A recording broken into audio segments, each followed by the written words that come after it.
আলাইকুম। আশা করি তোমরা সবাই ভালো আছো। আমি তোমাদের প্রিয় কবির স্যার, কবির অ্যাকাউন্টিং হোমের পক্ষ থেকে স্বাগতম জানাচ্ছি। শিক্ষার্থীরা, আজকে আমি তোমাদের সামনে একটি অঙ্ক এখানে তুলে দিয়েছি, যেখান থেকে আমরা মোট মুনাফা বা মোট লাভ বের করার চেষ্টা করব।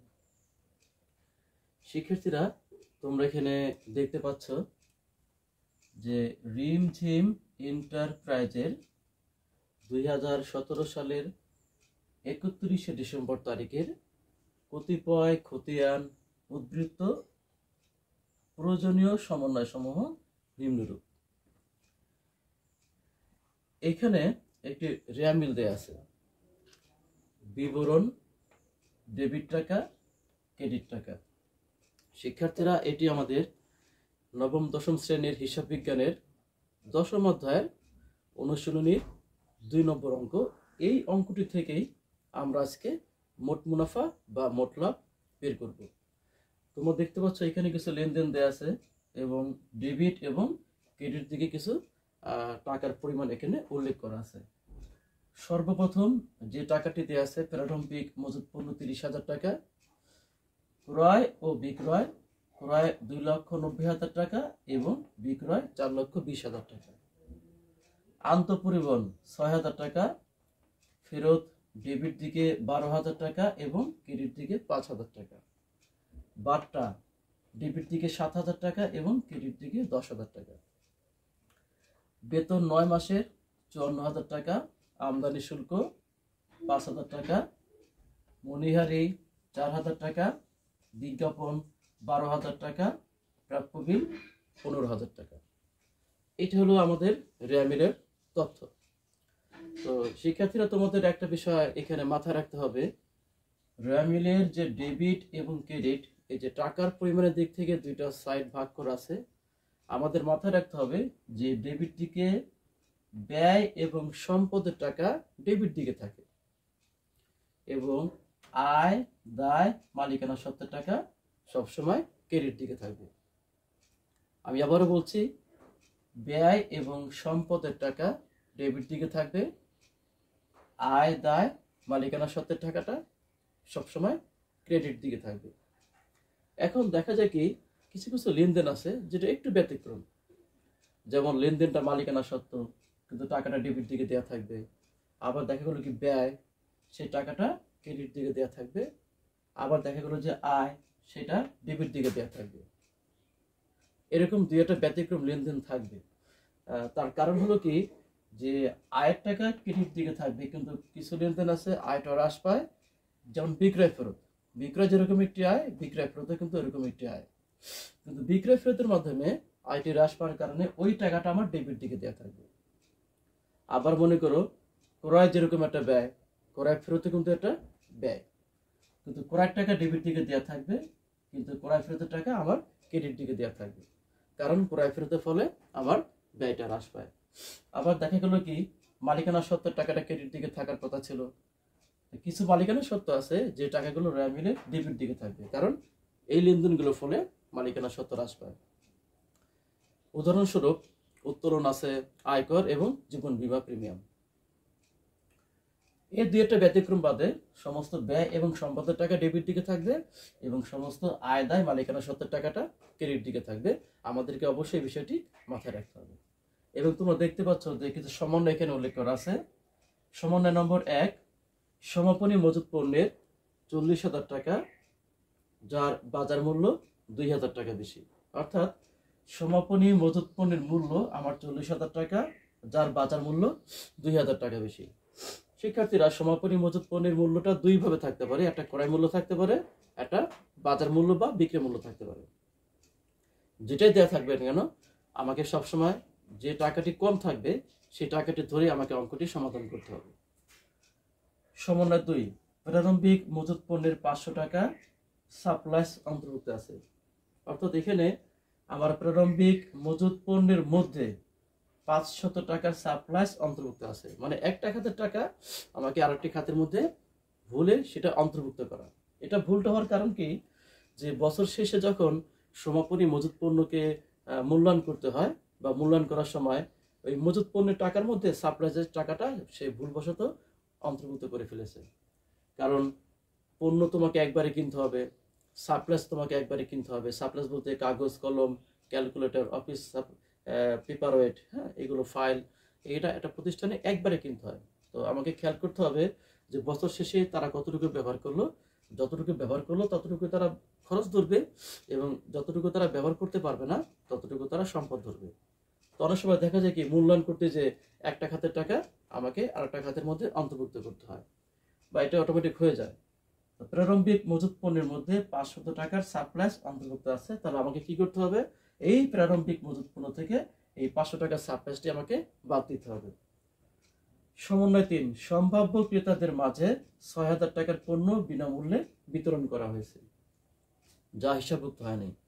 আমাদের অনেক সময় দেখা যায় কি যে ক্রেতাদের মাঝে আমরা বিনামূল্যে পণ্য বিতরণ করি, স্কুল কলেজের ছেলেমেয়েদের মাঝে, ক্রেতাদের মাঝে, এবং যেখানে জনসমাগম হয়ে থাকে সেখানে তাদের মাঝে।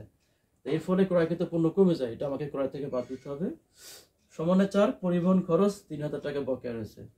কোনো সমন্বয়ে যদি খরচের কথা বকেয়া বলা থাকে বা আয়ের ক্ষেত্রে বকেয়া বলা থাকে, তো বকেয়া আমরা যোগ করব সবসময়, এবং যদি কখনো অগ্রিম বলা থাকে আমাদেরকে অগ্রিমটা বাদ দিয়ে তারপর দেখাতে হবে। শিক্ষার্থীর এই হলো আমাদের রেয়ামিল। এবং সমন্বয়ে আরেকটি তথ্য বলা আছে যে পক্ষান্তরে শুল্ক বাবদ 1000 টাকা অগ্রিম প্রদান করা হয়েছে, তাহলে অগ্রিম থাকলে আমাদেরকে বিয়োগ দিয়ে দেখাতে হবে। এই রেয়ামিল এবং সমন্বয় দুইটা অ্যাডজাস্ট করে কিন্তু আমাদেরকে অঙ্কটা কিন্তু করতে হবে। আর আরেকটি বিষয় মাথায় রাখতে হবে, রেয়ামিলে যে লেনদেনটি থাকবে সেটা সবসময় একবার যাবে, আর সমন্বয় যে লেনদেনটি থাকবে সেটা সবসময় 2 বার বা 3 বার, অর্থাৎ আমাকে একাধিকবার সেটা কাজ করতে হবে। শিক্ষার্থীরা তাহলে আমরা সমাধানের দিকে চলে যাই। দেখতে পাচ্ছ এটি এখানে ছক আঁকা আছে, যে প্রথমে আমাকে প্রতিষ্ঠানের নামটা লিখতে হবে। তোমাদের অবশ্যই খেয়াল আছে দ্বিতীয় ক্লাসে আমি নমুনা ছক সম্পর্কে আলোচনা করেছিলাম। রিমঝিম এন্টারপ্রাইজ, তারপরে বিশদ আয় বিবরণী। আমরা মোট লাভ বা মোট ক্ষতি, নিট লাভ বা নিট ক্ষতি যেটাই বের করি সেটা কিন্তু বিশদ আয় বিবরণীর অন্তর্ভুক্ত। ব্র্যাকেটে আমি এখানে তোমাদের মোট লাভ লিখলাম তোমাদের বোঝার সুবিধার্থে। এবার 2017 সালের 31শে ডিসেম্বর তারিখে সমাপ্ত বছরে, অর্থাৎ আমরা সালটা আগে লিখতে পারি, মাসের নামটা আমরা পরে লিখতে পারি, অথবা মাসের নামটা আমরা আগে লিখতে পারি এবং সালটা আমরা পরে লিখতে পারি, এটা কোনো সমস্যা না। শিক্ষার্থীরা তাহলে আমাকে সর্বপ্রথম বিক্রয় দিয়ে শুরু করতে হবে, যেটা প্রত্যক্ষ পরিচালনায়। তোমাদের মনে আছে শুধুমাত্র পণ্য বিক্রয় এবং সেবা দানের বিনিময়ে বা সেবা দেওয়ার পরিবর্তে যে অর্থ উপার্জন করা হয় এটাকে প্রত্যক্ষ পরিচালন আয় বলা হয়, এবং এটা একটি প্রতিষ্ঠানের মুনাফা অর্জনের প্রধান খাত। অন্যান্য খাত থেকে তিনি অর্থ উপার্জন করতে পারেন বা মুনাফা অর্জন করতে পারেন, তবে সেটা এখানে ধর্তব্য না। সেইখান থেকে মুনাফা অর্জন না করলেও প্রতিষ্ঠান চলতে পারবে, কিন্তু বিক্রয়ের মাধ্যমে বা সেবা দানের বিনিময়ে যদি সে কাঙ্ক্ষিত পরিমাণ মুনাফা অর্জন করতে না পারে তাহলে সেই প্রতিষ্ঠানের অস্তিত্ব টিকিয়ে রাখাটা অবশ্যই কঠিন হবে। তো শিক্ষার্থীরা দেখতে পাচ্ছে এখানে আমার বিক্রয় দ্বিতীয় যে র্যামের দ্বিতীয় লাইন, সেখানে বিক্রয় দেওয়া আছে 4,20,000 টাকা।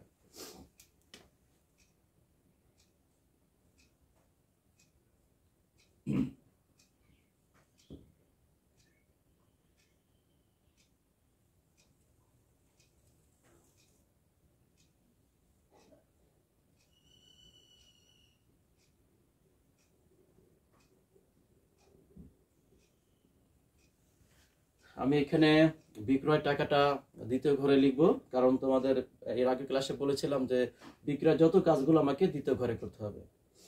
শিক্ষার্থীরা সেখানে দ্বিতীয় কাজের কথা আমি তোমাদের উল্লেখ করেছিলাম যে আমাদেরকে সমন্বয় থেকে অলিখিত নগদে বা ধারে বিক্রয় অন্তর্ভুক্ত করতে হবে যদি সেটা সমন্বয় দেয়া থাকে। তো এইখানে যে সমন্বয় তথ্যগুলো দেয়া আছে সেখানে কোথাও কিন্তু বলা নেই অলিখিত নগদে বা ধারে বিক্রয়। তাহলে আমি এই লেনদেনটি না থাকার কারণে আমি বিক্রয় থেকে সেটি বাদ দিতে পারবো না। তারপরে পরবর্তী যে কাজটি বলা ছিল বিক্রয় ফেরত। তো বিক্রয় ফেরতের ক্ষেত্রে তোমাদের বলেছিলাম যে এই কথাটি সমন্বয়, রেয়ামিল এবং সমন্বয় উভয় জায়গায় থাকতে পারে। দেখতে পাচ্ছ বিক্রয় ফেরত একটা 12,000 টাকা দেওয়া আছে এবং এটি 5,000 টাকা দেওয়া আছে, ফেরত এখানে উল্লেখ করা আছে। এর মধ্যে বিক্রয় ফেরতের টাকা হবে 12,000 টাকা, কারণ বিক্রয় যদি ক্রেডিট দিকে থাকে তাহলে ফেরত থাকবে ডেবিট দিকে। ক্রয় যদি ডেবিট দিকে থাকে তাহলে ক্রয় ফেরত থাকবে ক্রেডিট দিকে, অর্থাৎ বিপরীত দিকে থাকবে। এবং সমন্বয় আমরা যদি খেয়াল করি, সমন্বয় কিন্তু কোনো বিক্রয় ফেরত সম্পর্কে কোনো ইঙ্গিত দেয়া নেই। সুতরাং শুধুমাত্র এই যে ফেরত, বিক্রয় ফেরত 12,000 টাকা আমাকে এখান থেকে বিয়োগ দিতে হবে।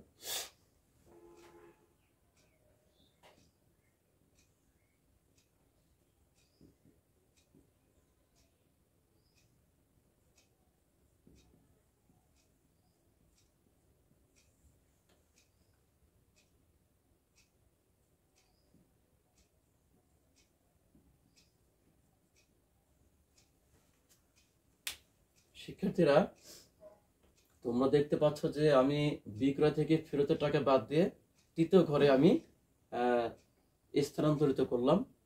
তার মানে আমার বিক্রয়ের সাথে আর কোনো কাজ নেই। আচ্ছা, দেখি কেন কাজগুলো নেই। এর পরবর্তী পর্যায়ে বলা ছিল বিক্রয় থেকে বিক্রয় বাট্টা বাদ যাবে। বিক্রয় বাট্টার আর অনেকগুলো নাম থাকতে পারে। কারবারি বাট্টা হিসেবে তারা এখানে উল্লেখ করতে পারে রেয়ামিলে, ব্যবসায়িক বাট্টা হিসেবে তারা এখানে লিখতে পারে, বিক্রয় বাট্টাও তারা লিখতে পারে। শিক্ষার্থীরা এখানে এসে দেখো শুধু বাট্টা লেখা আছে। বাট্টা লেখার মানে হলো এটা নগদ বাট্টা। এই নগদ বাট্টার কাজ কখনোই মোট লাভ বের করার সময় দেখানো যাবে না। এটার কাজ করতে হবে আমাকে বিশদ আয় বিবরণীর পরবর্তী ধাপ, অর্থাৎ যখন আমরা নিট মুনাফা বের করব তখন সেখানে আমাকে এই নগদ বাট্টার কাজটি দেখাতে হবে। তাহলে যদি কখনো রেয়ামিলে বাট্টা দেয়া থাকে, শুধু বাট্টা, বাট্টা প্রদান, বাট্টা প্রাপ্তি, সেটা নগদ বাট্টা, সেই কাজগুলো কখনোই ক্রয় বিক্রয়ের সাথে করা যাবে না।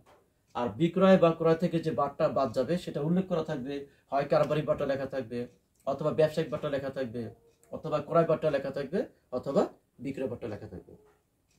এবং আরো কিছু কাজ ছিল, যেমন মুনাফাবিহীন বা লাভবিহীন বিক্রয়, তারপরে বিক্রয় মূল্যে বা বিক্রয় শর্তে পণ্য উত্তোলন, এই কাজগুলো কোথাও কিন্তু সমন্বয় বলা নেই।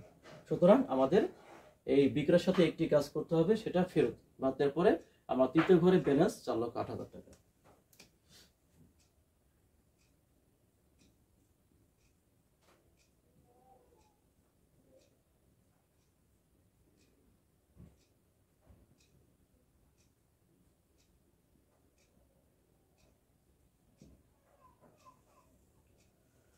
শিক্ষার্থীরা, এরপর আমাকে বিক্রিত পণ্যের ব্যয়টা বাদ দিতে হবে বিক্রয় থেকে, এবং এই বিক্রিত পণ্যের ব্যয়ের মধ্যে শুধুমাত্র আমার প্রত্যক্ষ পরিচালন যে ব্যয়গুলো আছে সেই ব্যয়গুলো আমাকে অন্তর্ভুক্ত করতে হবে।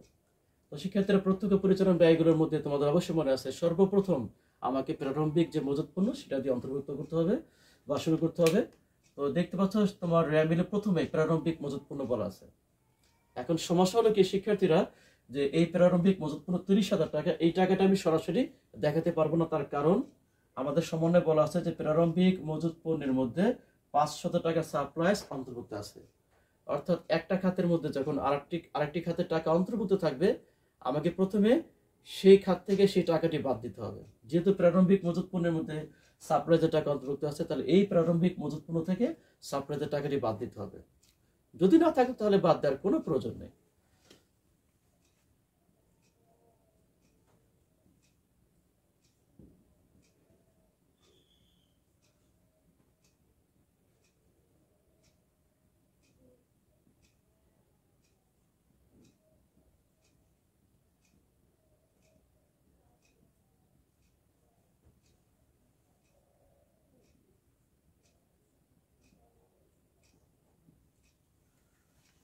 তো এখান থেকে যে প্রারম্ভিক মজুত, সেখান থেকে আমি দেখতে পাচ্ছ সাপ্লাইজের টাকাটি বাদ দিলাম। এইভাবে তোমরা বাদ দিতে পারো, অথবা যে টিচার যেরকম বাদ দিয়ে দেখিয়ে থাকে সেটা একরকম ভাবে বাদ দিলে হচ্ছে। এখানে আমার নির্দিষ্ট কোনো নিয়ম নেই, আমাকে এইভাবে বাদ দিতে হবে বা এইভাবে আমাকে যোগ করতে হবে।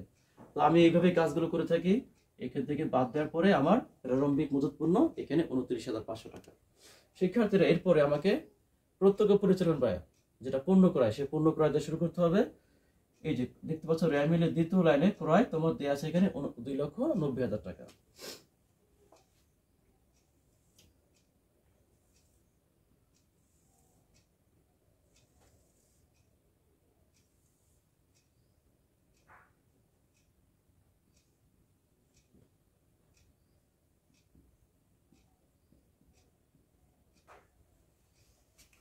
ক্রয়ের টাকাটি প্রথম ঘরে দেওয়া হয়েছে শিক্ষার্থীরা, কারণ এর সাথে অবশ্যই কিছু কাজ আছে।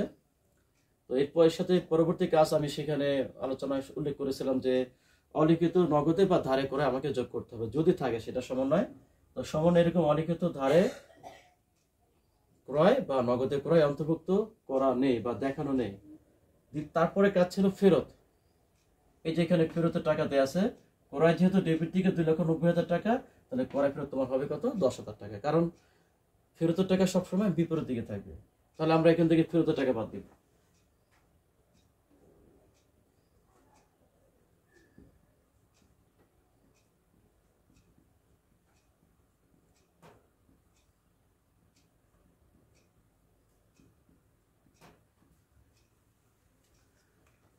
এরপরে আমার সমন্বয় অলিখিত ক্রয় ফেরত থাকতে পারে, তো যেহেতু দেয়া নেই কোথাও, তাহলে সেটা আমি বাদ দিতে পারবো না। তারপরে ক্রয় বাট্টা বাদ দিতে হবে। শিক্ষার্থীরা এখানে কোথাও কিন্তু ক্রয় বাট্টা বা বিক্রয় বাট্টা দেয়া নেই। একটু আগে বলেছি এই যে বাট্টা দেয়া আছে এটা কিন্তু নগদ বাট্টা, এই বাট্টা কখনো ক্রয় বিক্রয় থেকে বাদ দেওয়া যাবে না। তার পরবর্তী কাজ ছিল পণ্য উত্তোলন এবং পণ্য বিতরণ। তো এখানে কোথাও পণ্য উত্তোলন দেয়া নেই, কিন্তু সমন্বয় 3-এ বলা আছে সম্ভাব্য ক্রেতাদের মাঝে 6,000 টাকার পণ্য বিনামূল্যে বিতরণ করা আছে। এর ফলে আমার ক্রয়কৃত পণ্য কমে যাবে। আমি যদি কোনো পণ্য ক্রয় করি এবার সেখান থেকে যদি বিতরণ করি, তাহলে অবশ্যই আমার ক্রয়কৃত পণ্যের পরিমাণটা কমে যাবে এবং এই পণ্য বিতরণ আমাকে ক্রয় থেকে বাদ দিতে হবে। তো সমন্বয় কিন্তু কোথাও বলা নেই পণ্য উত্তোলন। যদি পণ্য উত্তোলন থাকতো তাহলে অবশ্যই আমরা এখান থেকে বাদ দিয়ে দেখাবো, যেহেতু নাই, যেটাই থাকবে আমাকে শুধুমাত্র সেটা নিয়ে কাজ করতে হবে। এখান থেকে পণ্য উত্তোলন বাদ দিব।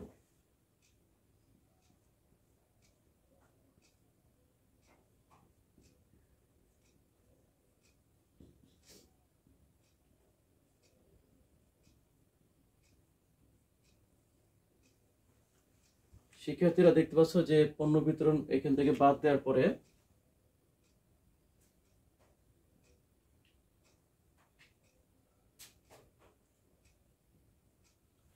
দ্বিতীয় ঘরে 2,74,000 টাকা, এটাই হলো আমার নেট ক্রয়।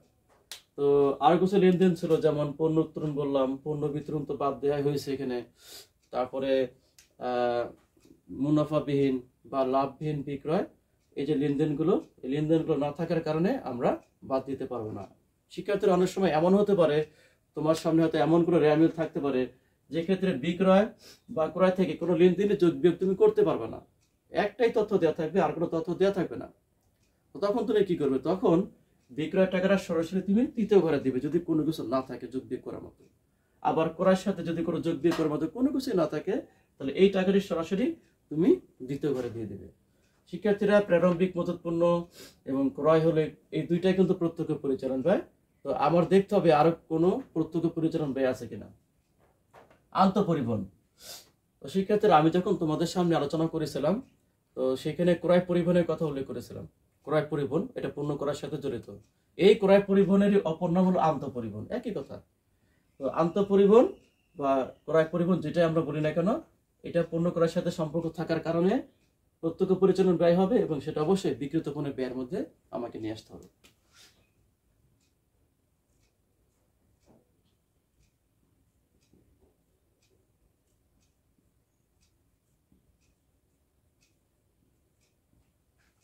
তো আমার এখানে আন্তঃপরিবহন 6,000 টাকা ছিল।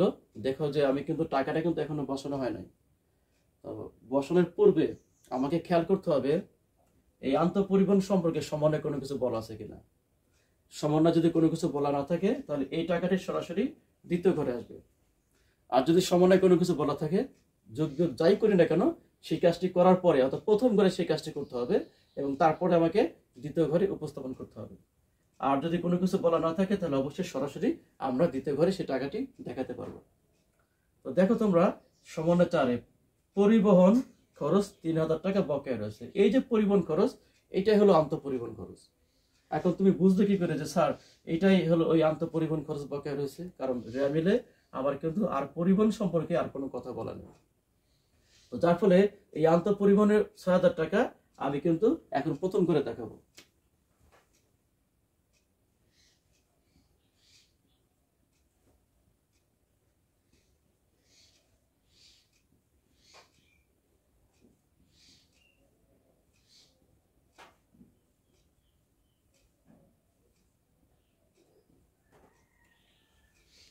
দেখো যে আন্তঃপরিবহন 6,000 টাকা, যেটা আমার এখানে উল্লেখ করা ছিল, এবং এই যে বকেয়া যে পরিবহন খরচ 3,000 টাকা বকেয়া রয়েছে।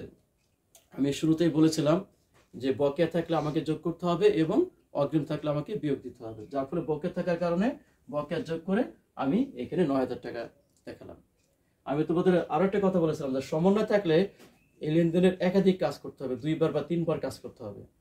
শুধুমাত্র এই বকেয়া যে পরিবহন, এটার আরো একটি কাজ বাকি আছে, আমাকে পরবর্তী পার্টে যে এই কাজটি করতে হবে।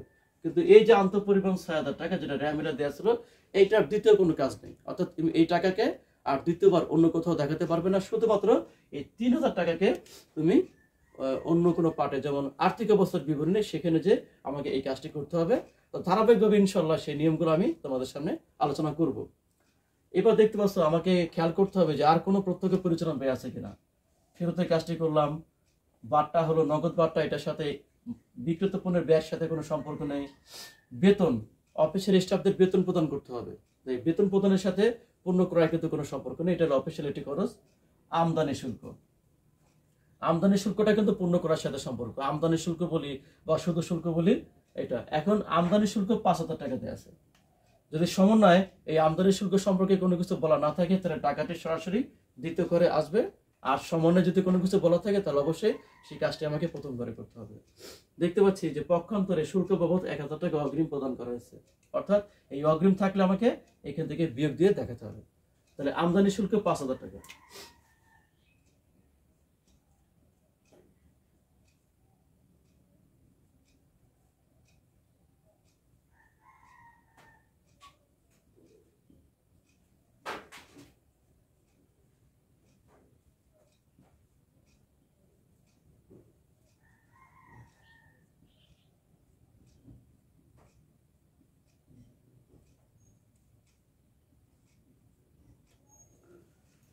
শিক্ষার্থীরা দেখতে পাচ্ছ আমদানি শুল্ক 5,000 টাকা প্রথম ঘরে দেখানোর পরে এখান থেকে অগ্রিম আমি 1,000 টাকা বিয়োগ দিয়ে দ্বিতীয় ঘরে 4,000 টাকা দেখালাম।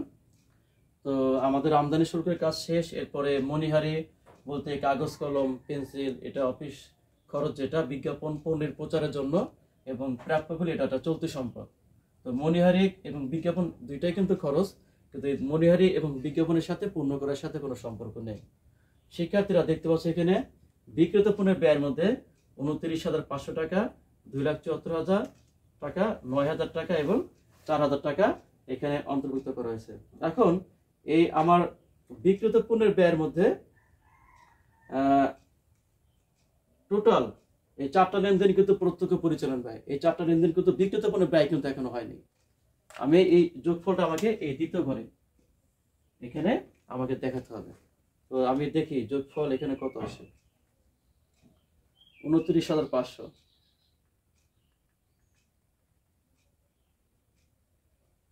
যোগ 2,74,000 টাকা যোগ 9,000 টাকা যোগ 4,000 টাকা, মোট হলো 3,16,500 টাকা। শিক্ষার্থীরা হয়তো একটু যোগ বিয়োগে অনেক সময় ভুল হতে পারে, সেটা তোমরা অবশ্যই কারেকশন করে নিবে। তো আমার টোটাল যোগফল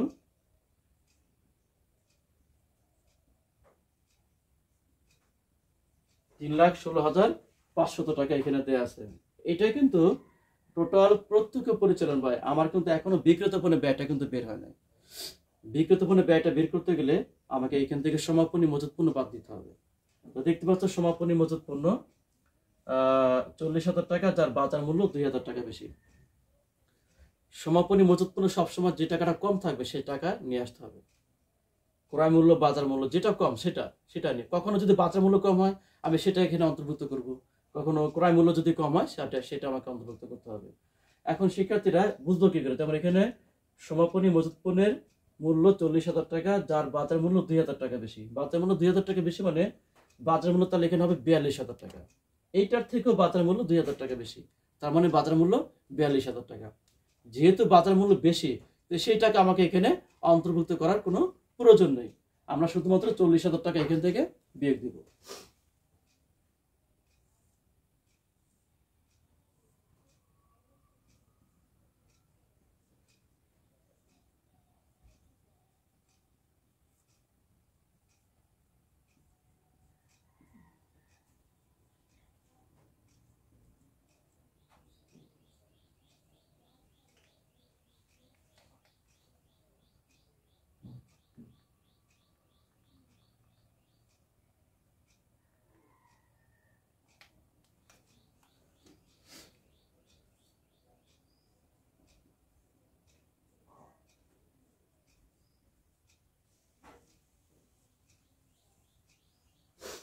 শিক্ষার্থীরা দেখতে পাচ্ছ যে মোট প্রত্যক্ষ পরিচালন ব্যয় থেকে এই 40,000 টাকা বাদ দেওয়ার পরে তৃতীয় ঘরে 2,76,500 টাকা দেখানো হলো। এইটাই আমার প্রকৃতপক্ষে বিক্রিত পণ্যের ব্যয়। নিট বিক্রয় থেকে আমাকে বিক্রিত পণ্যের ব্যয়টি বাদ দিতে হবে। তো দেখতে পাচ্ছ যে বিক্রয়ের পরিমাণটা কিন্তু বেশি, 4,08,000 টাকা, আর বিক্রিত পণ্যের ব্যয় হলো 2,76,500 টাকা। নিঃসন্দেহে আমার বিক্রয় থেকে এটা বাদ দেওয়ার পরে মোট মুনাফা এখান থেকে বের হবে। তো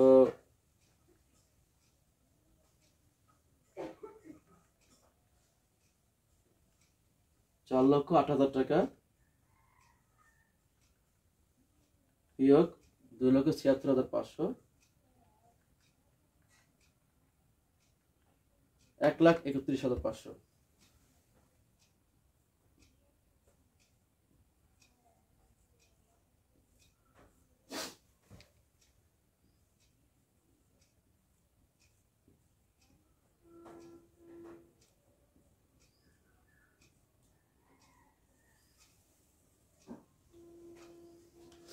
শিক্ষার্থীরা তাহলে নেট বিক্রয় থেকে বিক্রিত পণ্যের ব্যয় বাদ দেওয়ার পরে 1,31,500 টাকা আসছে। এটা হলো আমাদের প্রকৃতপক্ষে মোট মুনাফা বা মোট লাভ, আমরা যে নামে অন্তর্ভুক্ত করি না কেন।